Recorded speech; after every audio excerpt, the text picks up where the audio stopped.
Albert Einstein once said, everybody's a genius, but if you judge a fish by its ability to climb a tree, it will live its whole life believing that it is stupid. Ladies and gentlemen of the jury, today on trial we have modern day schooling. Glad you could come. Not only does he make fish climb trees, but also makes them climb down and do a 10-mile run. Tell me, school, are you proud of the things you've done?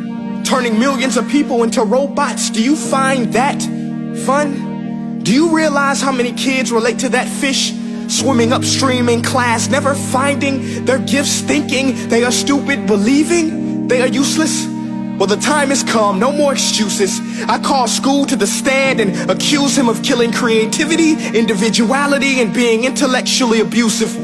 He's an ancient institution that has outlived his usage. So, Your Honor, this concludes my opening statement, and if I may present the evidence of my case, I will prove it. Proceed. Exhibit A. Here's a modern day phone. Recognize it? Here's a phone from 150 years ago. Big difference, right? Stay with me. Here's a car from today, and here's a car from 150 years ago. Big difference, right? Well, get this. Here's a classroom of today, and here's a class we used 150 years ago. Now ain't that a shame? In literally more than a century, nothing has changed. Yet you claim to prepare students for the future? But with evidence like that, I must ask, do you prepare students for the future or the past? I did a background check on you and let the record show that you were made to train people to work in factories, which explains why you put students in straight rows, nice and neat, tell them sit still, raise your hand if you want to speak, give them a short break to eat, and for 8 hours a day tell them what to think.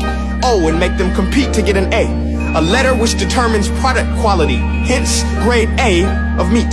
I get it. Back then, times were different. We all have a past. I myself am no Gandhi. But today, we don't need to make robot zombies. The world has progressed. And now we need people who think creatively, innovatively, critically, independently, with the ability to connect. See, every scientist will tell you that no two brains are the same.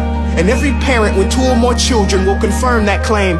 So please explain why you treat students like cookie cutter frames or snapback hats, giving them this one-size-fits-all crap. Watch your language. Sorry, Your Honor, but if a doctor prescribed the exact same medicine to all of his patients, the results will be tragic. So many people will get sick, yet when it comes to school, this is exactly what happens. This educational malpractice, where one teacher stands in front of 20 kids, each one having different strengths, different needs, different gifts, different dreams, and you teach the same thing the same way?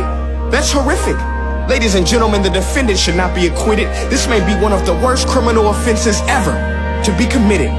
And let's mention the way you treat your employees. Objection. Overruled. I want to hear this. It's a shame. I mean, teachers have the most important job on the planet, yet they're underpaid? No wonder so many students are short-changed. Let's be honest.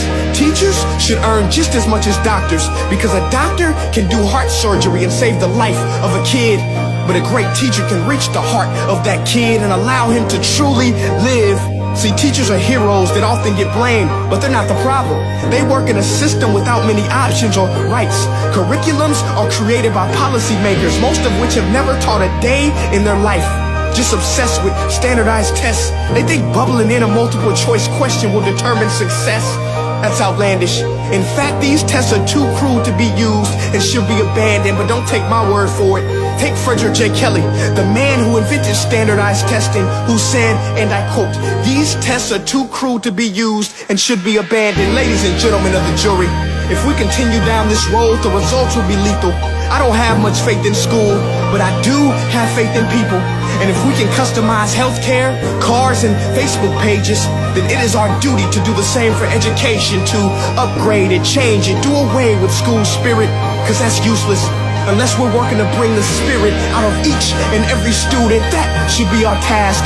No more Common Core. Instead, let's reach the core of every heart in every class. Sure, math is important, but no more than art or dance. Let's give every gift an equal chance. I know this sounds like a dream, but countries like Finland are doing impressive things. They have shorter school days. Teachers make a decent wage. Homework is non-existent, and they focus on collaboration instead of competition. But here's the kicker, boys and girls. Their educational system outperforms every other country in the world. Other places like Singapore are succeeding rapidly. Schools like Montessori, programs like Khan Academy, there is no single solution. But let's get moving, because while students may be 20% of our population, they are 100% of our future. So let's attend to their dreams, and there's no telling what we can achieve. This is a world in which I believe, a world where fish are no longer forced to climb trees. I'll rest my case.